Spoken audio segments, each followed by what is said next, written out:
favorite song.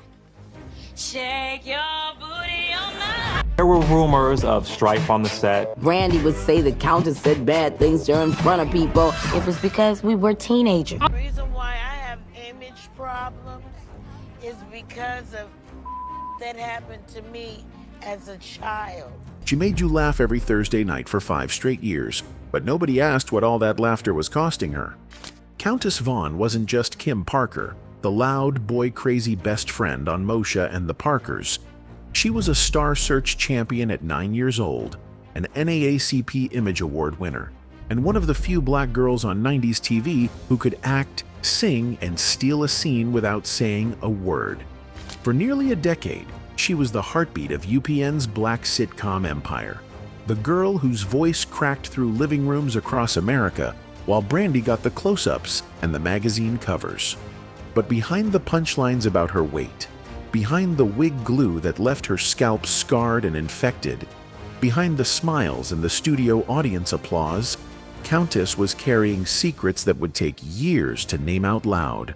An abortion at 16 to keep her career alive, a feud with Brandy that Hollywood whispered about for decades, and a slow, quiet fade from the industry that built itself on her timing.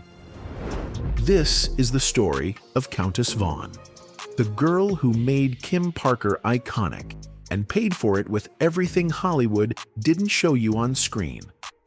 The story starts long before the studio audience, long before the fat jokes, long before Hollywood had a chance to decide what Countess Vaughn was worth. It starts in Idabel, Oklahoma, population barely 5,000, where a little black girl named Countess Danielle Vaughn was singing in church before she could read the hymnal. Born August 8, 1978, to Sandra and Leo Vaughn, she wasn't raised in the kind of place where Hollywood scouts came looking for talent, but her voice didn't care about geography. By the time she was 3 years old, folks in that small town already knew.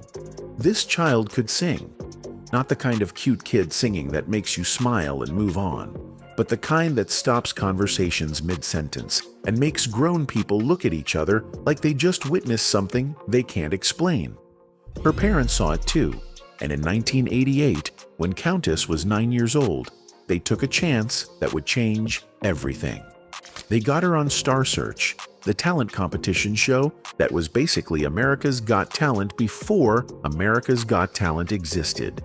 And they put her in front of Ed McMahon and a national television audience with one song, I'll Be There. The footage still exists if you know where to look. A tiny girl in a shiny dress, standing under hot studio lights, hair pulled back tight, singing with the kind of power that shouldn't fit in a 9-year-old body. When they called her name as the junior vocalist champion, and then the overall junior champion, the camera caught her face in that split second before the smile, and what you see there isn't just joy, it's shock. Like even she didn't believe the world was ready to see her yet. Winning Star Search opened doors fast.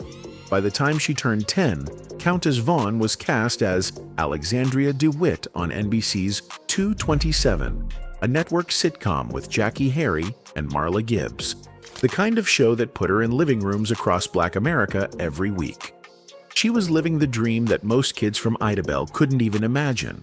Regular paychecks, her name and TV credits, a seat at the table in Hollywood. But what the cameras didn't catch, what the studio audience never heard, was what happened between takes. Years later, Countess would talk about being teased on that set, about overhearing older cast members making jokes about her weight, about being a child trying to focus on her lines while grown folks laughed at her body just out of frame. She smiled on cue when the director called action, but those comments stayed louder in her head than any applause the audience ever gave her. Hollywood will put you on a stage and call you a champion, and in the same breath, remind you that your body is up for discussion. By the time she was 10 years old, Countess Vaughn had already learned 2 truths about Hollywood. It would love her talent, and it would never let her forget her body. But Countess Vaughn wasn't the kind of person who stayed small just because somebody told her to. In 1992, at 14 years old, She walked into a Los Angeles recording studio with something to prove. While most kids her age were worried about homecoming dances, she was cutting her debut album Countess on Charisma Records, stepping up to a mic that was still too tall for her and trying to wrestle James Brown's growl into her own voice on a cover of It's a Man's World. The producer behind the glass nodded, impressed. She could sing, no question about it. But they both knew Charisma didn't have the machine to turn a sitcom kid into a chart monster. The single slipped onto the lower end of the Billboard R&B chart. The album sold a few thousand copies, and then it was over. Not because she wasn't talented, but because the industry had already decided what lane she belonged in, and R&B stardom wasn't it.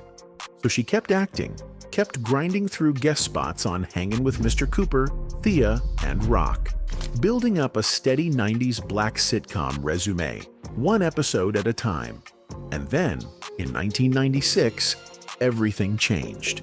UPN cast her as Kimberly Ann Parker on Moesha, Brandy's new sitcom about a black teenage girl navigating life in South Central Los Angeles. Kim was supposed to be the best friend, the comic relief, the girl who said the funny line and got out of the way so Brandy could have her close-up. But the first week on set, something shifted. Brandy was in the center of the soundstage blocking a scene when Countess walked in, as Kim with that high-pitched laugh and that perfectly timed delivery. And just like that, the whole room's energy changed. The crew started cracking up.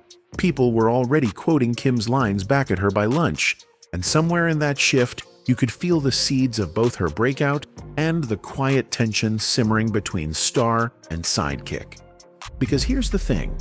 Brandy was the multi-platinum singer, the network priority, the girl whose face was on the posters, and Countess was the supporting player who wasn't supposed to steal scenes. But Kim Parker was too big, too loud, too funny to stay in the background, and audiences loved her for it.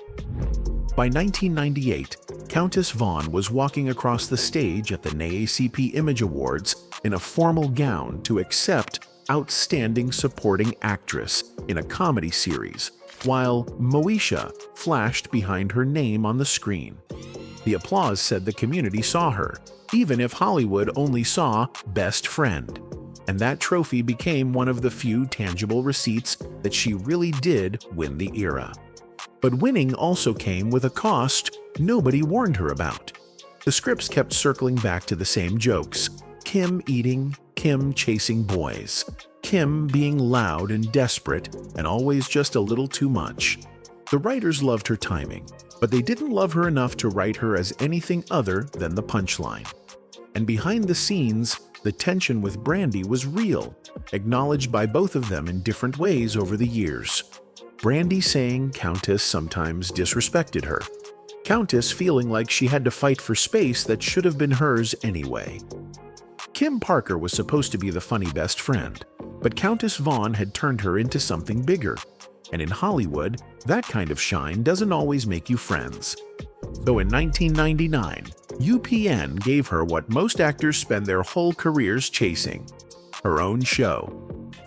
Countess Vaughn left Moesha and stepped into the lead role of The Parkers, a spin-off where Kim wasn't the sidekick anymore. She was the co-star, paired opposite Monique as her on-screen mother, Nikki. Kim Parker got to go to college, got her name in the opening credits, got to sing the theme song that played every single week while her face filled television screens across Black America. This was the moment, the validation that all those years of being the funny best friend had paid off, that the network saw her as more than just comic relief.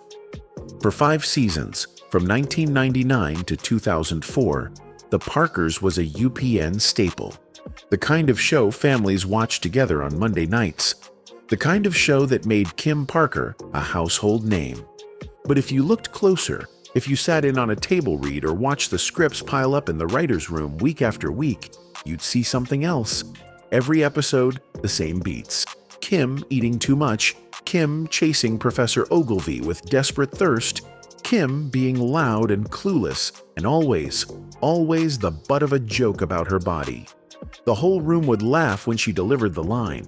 The studio audience would roar, and Countess would smile and hit her mark like the professional she was. But somewhere deep down, she was starting to realize something that would take years to say out loud. The joke never separated Kim from Countess. When writers made fun of Kim's weight, America heard it as Countess's weight. When Kim got rejected for being too much, too big, too desperate, the message sank into the woman playing her. She was winning. Lead role, steady paycheck, 5 years of primetime stability in an industry that chews people up and spits them out in half that time. But she was also losing pieces of herself every time the audience laughed at a fat joke. And the money? Years later, online discussions would surface claims that she owned part of The Parkers but never received the royalties she expected, that the show generated millions while the people who made it iconic saw a fraction of what they were owed. Monique had leverage as an established stand-up comic with her own star power, but Countess was still the younger TV kid, the girl who'd been grinding since she was 9 years old and didn't know how to ask for more because she was just grateful to still be in the room. Behind the laughs and the UPN branding and the posters with her face on them, there was a grind nobody talked about. 5 years of being told your value is in how loud you can be, how much you can eat on camera, how willing you are to let America laugh at your body while you pretend it doesn't hurt. And here's the wild part. She was good at it. Kim Parker became iconic not because the scripts were kind, but because Countess Vaughn brought so much heart and timing and humanity to a character that could have been one-dimensional. She made people love Kim, made people see her as more than a punchline, even when the writers didn't. For 5 seasons, Countess Vaughn made Kim Parker a legend, but every laugh came with a cost she was only beginning to understand.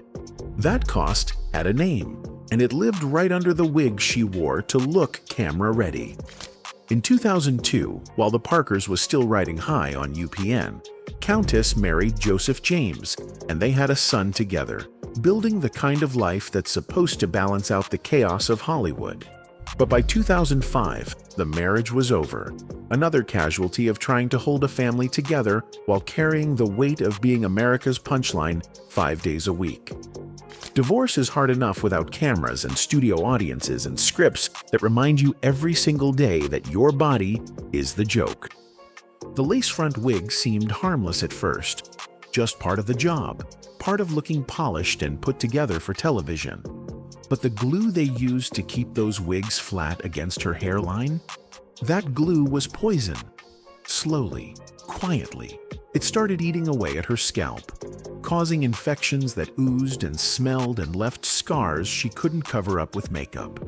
Her hairline receded, her skin discolored, and for months she didn't say anything to anyone because admitting that a wig was destroying her felt too embarrassing, too small to be taken seriously in an industry that had already made it clear her body was up for public discussion. By 2006, she was on VH1's Celebrity Fit Club, standing on a scale in front of cameras while trainers and therapists dissected her weight and her life, framing her body as something that needed to be fixed. It was supposed to be about health, about transformation. But what it really was another platform for the world to watch Countess Vaughn struggle with the thing she'd been struggling with since she was 9 years old. The belief that she wasn't enough, that her body was the problem, that if she could just shrink herself down, Hollywood might finally see her as more than the fat, funny girl. But the wig damage kept getting worse. She'd pull it off at night and see the bald patches spreading, feel the throbbing pain where the glue had burned through layers of skin, smell the infection that wouldn't heal no matter how much she tried to ignore it. And still, she kept quiet, kept wearing the wigs, kept showing up. It wasn't until March 16th, 2014, that she finally let the world see what Hollywood's beauty standards had cost her. Sitting in a bathroom with makeup half done, she stared at herself in the mirror and pulled back the wig one more time, revealing the scarred hairline, the discolored skin, the damage that had become permanent. She was about to walk onto the set of The Doctors, a syndicated medical talk show, and do something terrifying: tell the truth. When she sat down in front of those cameras and peeled back the wig for a national audience, people gasped. She described the infections, the pus, the years of denial, the realization that she'd sacrificed her health trying to meet an image that was never designed for her survival in the first place. By the time she sat down in front of those doctors and peeled back the wig, Countess Vaughn wasn't just exposing a scalp infection. She was exposing what Hollywood had done to her in the name of looking the part. But the damage went deeper than her scalp, deeper than the scars people could see. The real wound came in 2004, when The Parkers filmed its final episode, and the studio audience gave Countess Vaughn and Monique a standing ovation that felt like both a celebration and a funeral. 5 seasons, 110 episodes, millions of laughs, and behind that smile on finale night, Countess knew something the audience didn't. There was no next show waiting, no pilot in development, no network calling with another lead role. The Parkers wasn't just ending, the whole ecosystem that made it possible was collapsing. UPN, the network that had built its identity on black sitcoms like Moesha, The Parkers, Girlfriends, and One-on-One, was dying. By the mid-2000s, the merger into the CW was already in motion, and when that deal closed, the new network had different priorities: whiter casts, younger demographics, glossy dramas that looked nothing like the multi-camera comedies that had given Countess Vaughn a career. Black-led sitcoms didn't just lose their time slots, they lost their home, and the actresses and actors who'd anchored them suddenly found themselves in an industry that didn't have space for them anymore. For Countess, the phone just started ringing less. Guest spots here and there, an episode of Cuts in 2006, a small role in the indie film The Boo Crew, a quick appearance on BET's Let's Stay Together in 2011. But nothing close to the stability she'd had for nearly a decade. It wasn't that she stopped working, it's that the work got smaller, quieter, further from the center of the culture that used to know her name. And the worst part? The typecasting had hardened into concrete. Casting directors saw her and saw Kim Parker, loud, plus-size, comic relief, and couldn't imagine her as anything else. The industry's fat phobia, the same force that had turned her body into a punchline for years, now kept her locked in a box she couldn't escape. In 2009, she gave birth to a daughter with her fiancé, David Whitten, and motherhood became both an anchor and a refuge, a reason to keep going when Hollywood made it clear it didn't need her anymore. When UPN disappeared, it took an entire generation of black sitcom stars with it, and Countess Vaughn was left holding a decade of laughs and an industry that suddenly didn't know what to do with her. So she did what a lot of forgotten black actresses from that era did. She went to reality TV. Not because it was glamorous, not because it paid like network television used to, but because it was the only place left where someone might actually let her tell her own story. In October 2014, TV One premiered Hollywood Divas, a reality show that brought together 5 black actresses who'd all been typecast, sidelined, or erased by an industry that didn't know what to do with them once their moment passed. Countess Vaughn, Golden Brooks, Paula Jai Parker, Lisa Wu, and later Elise Neal, women who'd all been on your TV screen at some point, who'd all won roles and awards and respect, and who'd all watched Hollywood move on without them. The premiere pulled 1.2 million viewers, the highest-rated debut in TV One history, proof that people still cared about these women even if the networks didn't. But what made Hollywood Divas different from the sitcoms and guest spots that had defined Countess's career was this. For the first time, she wasn't playing a character, she was being herself, and that meant confronting truths she'd been carrying in silence for decades. Halfway through the first season, cameras tucked into the corners of a therapy room. Countess sat on a leather couch and took a breath that seemed to pull from somewhere deeper than her lungs. And then she said it. She'd had an abortion when she was 16 years old, back when she was a working actress, terrified that being a pregnant black girl on television would cost her everything she'd fought for since she was 9. She explained that it wasn't about not wanting to be a mother, it was about knowing the industry would never forgive her for it, that they'd write her off the show and move on to the next girl without a second thought. So she made a choice to protect her career, and she carried the guilt and the secrecy for years, beating herself up in private while America kept laughing at Kim Parker like nothing was wrong. The room went quiet. The cameras kept rolling. And for the first time, Countess Vaughn wasn't the punchline.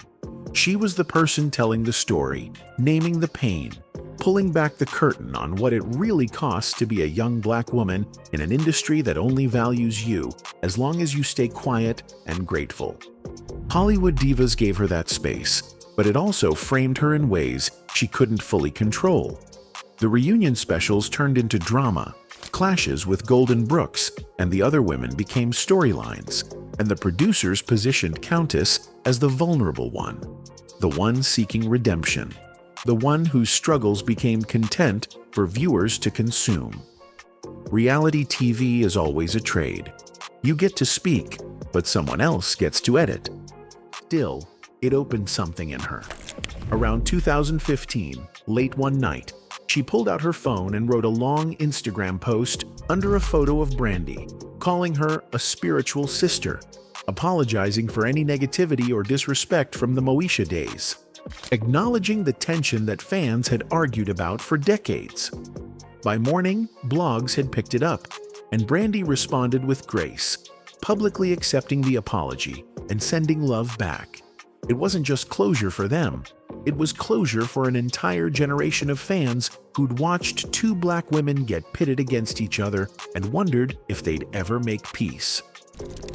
Reality TV didn't give Countess Vaughn her career back, but it gave her something Hollywood never had: permission to tell the truth. And then, years after Hollywood forgot about her, the internet remembered. It started quietly, the way most revivals do in the streaming era. Moesha and The Parkers showed up on platforms where a whole new generation could binge them. Kids who weren't even born when Kim Parker was screaming about Professor Ogilvy every Monday night. And something unexpected happened. They fell in love with her all over again. TikTok exploded with Kim Parker clips, teenagers lip-syncing her punchlines, remixing scenes into memes, laughing with her instead of at her, turning moments that used to sting into nostalgia that felt almost sacred. Countess would sit in her living room scrolling through her phone and see her own face staring back at her from a 17-year-old's FYP, her voice layered over trending sounds, her timing celebrated by people who had no idea what it cost to deliver those lines. And she'd repost them sometimes, add a simple thank you in the caption. Because what else do you do when your past becomes someone else's comfort show? By 2022, she was doing interviews again, this time talking openly about the fat jokes on The Parkers, about how the constant mockery of her body had contributed to years of struggling with self-image, about how the same lines that made people laugh had made her cry when the cameras stopped rolling. It wasn't bitter, it was honest, and the younger generation, the ones who grew up watching body positivity become part of the conversation, got it. They could love Kim Parker and also understand that Countess Vaughn deserved better. In 2023, she showed up as herself on Prime Video's Harlem, a quick cameo in a modern black ensemble show that nodded to her legacy without reducing her to it. And on Instagram, where she had over 700,000 followers by 2024, she posted throwback photos, booking announcements, faith-centered messages that showed a woman who'd survived everything Hollywood threw at her and still had something left to give. The generation that grew up watching her had passed the torch to a generation that only knows her as a meme. But Countess Vaughn is still here, still working, still singing, still surviving. And survival, it turns out, is its own kind of legacy. Because when you look back at Countess Vaughn's story, from Star Search champion at 9 to sitcom icon at 21 to reality TV confessor at 36, What you're really looking at is a map of how Hollywood treats black women who refuse to disappear. She wasn't supposed to last this long, not after the network died, not after the wig damage, not after the fat jokes calcified into typecasting that kept her locked in one lane for decades. But she's still here, still booking appearances, still posting on Instagram to 700,000 followers who remember her name, still reminding people that before she was Kim Parker, she was a singer, a girl with a voice big enough to win national competitions and cut R&B albums that the industry never pushed the way they should have. She's made peace with the fact that most people will only ever see her as Kim Parker, and she said as much in interviews, that as long as it keeps opening doors for her and for girls who look like her, she can live with being remembered for the role that both made and broke her. But the peace didn't come easy, and it didn't come without scars. Countess Vaughn's story isn't just about one actress.